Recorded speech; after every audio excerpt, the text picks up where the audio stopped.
मित्रांनो, आज आपण जर्मनीतील एका विशेष ठिकाणी आलेलो आहोत। हे विशेष ठिकाण म्हणजे ब्लॅक फॉरेस्टमधील ट्रायबर्ग हे शहर।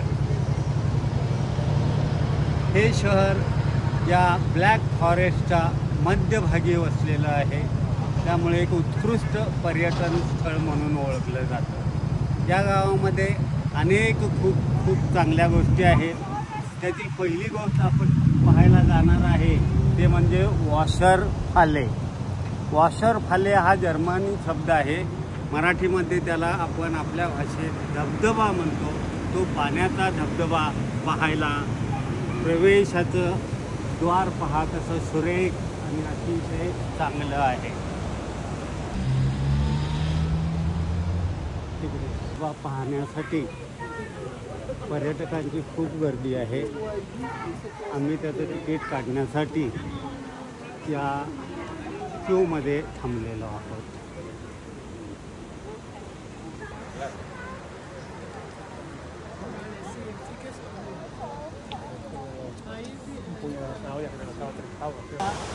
ब्लॅक फॉरेस्टमधील उंचच्या उंच वृक्ष आपणाला दिसत आहेत। आकारानेही मोठे आहेत आणि याची उंची जवळजवळ 80, 90, 100 फूट 70 फूट अशी आहे। डीप जंगलामध्ये याची उंची अधिक असू शकते।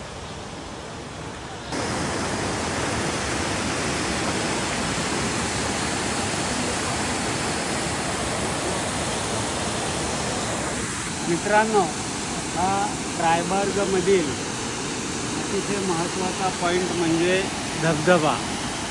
या धबधब्याचं वैशिष्ट्य असं आहे की हा धबधबा पहिला टप्पा, दुसरा टप्पा, तिसरा टप्पा आपणाला आपल्या पोहोचीप्रमाणे जसं आपण जाऊ शकतो त्या ठिकाणाहून हे आपण दर्शन घेऊ शकता।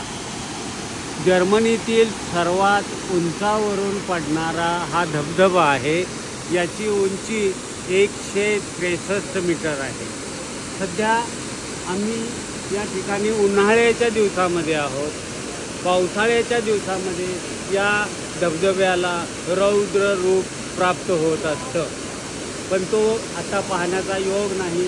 हा उन्हाळ्यामध्ये सुद्धा अतिशय खळाळून आणि फेसाळपूर्ण असा हा धबधबा वाहतो। या धबधब्याच्या दुसऱ्या टप्प्याकडे आम्ही चाललेलो आहोत। दुसऱ्या टप्प्यावरून दिसणारं हे विहंगम दृश्य आपण पाहू शकता। आमची स्मिरा अजून खालीच आहे, ती हळूहळू वर येईल। इथून तुम्हाला टप्पा 3, टप्पा 4 दिसत आहे। त्या ठिकाणी आम्ही पुढं जाणार आहोत, पण या टप्प्यावरूनच हे विहंगम दृश्य आपण पाहू शकता। वरून ज्या वेळेला आम्ही वरती जाऊ त्यावेळेचाही विहंगम दृश्य आपण बघूया।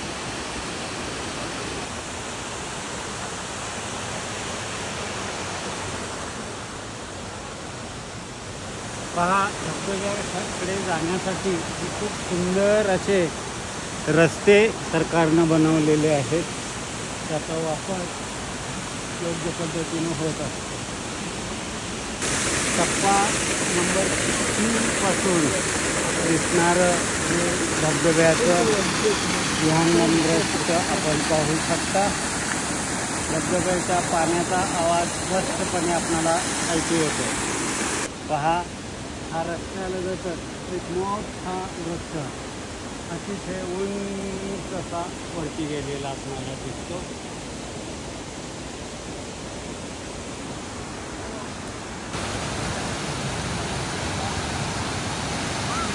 खाली यायचं रस्त्यावर कशी माणसं ती अगदी या धबधब्याच्या जवळ आलेलं आहे। याच्याही उंच आपणाला अजून 2 टप्पे जावयाचे आहे। तिथे एका स्टोनवर लिहिलेलं आहे, त्या कैसर कुटुंबियांनी 1877 साली त्या ठिकाणी एक असं विश्रांतीसाठी स्थळ बनवलेलं आहे। प्रवासी या ठिकाणी थोडा वेळ थांबतात आणि पुन्हा पुढचा प्रवास करतात.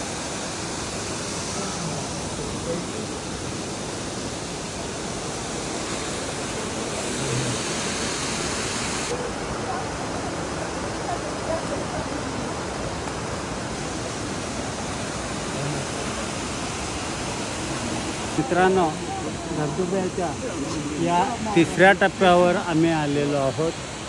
याच्यावरती अजून एक टप्पा आहे.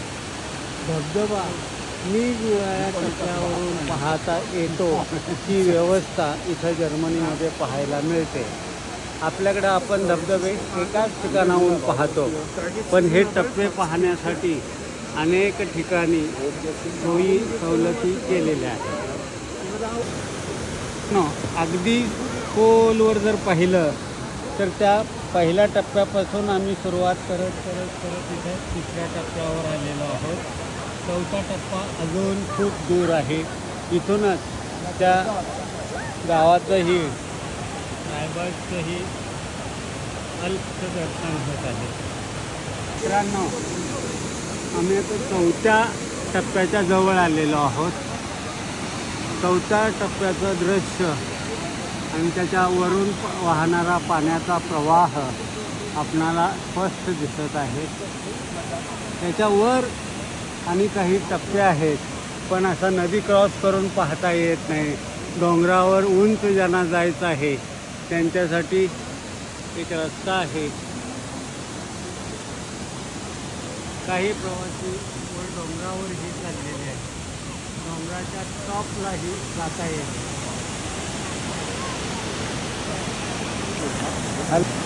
आमची मीरा खालच्या टप्प्यावरच उभी आहे, ती हात करत आहे. पहा, खूप उंच ठिकाणी आम्ही आलेलो आहोत. 165 मीटर उंचीवर हा धबधबा वाहतो आहे.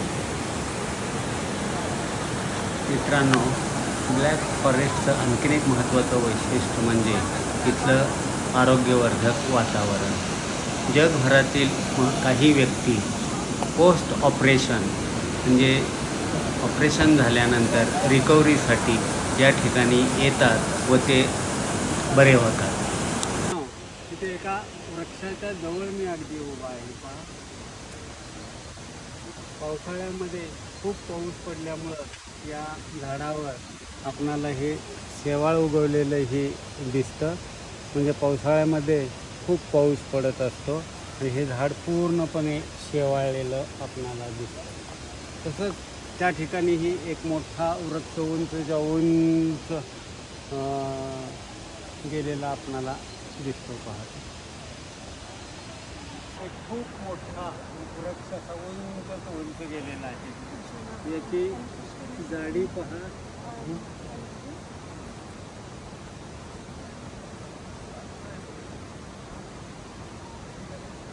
आपल्या भाषेत 3 कवळे घातले तेव्हा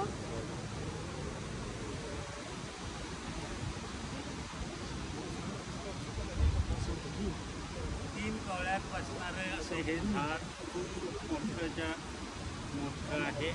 ते थोडंसं वरती चढून ते झाड पाहिले. धन्यवाद मित्रांनो.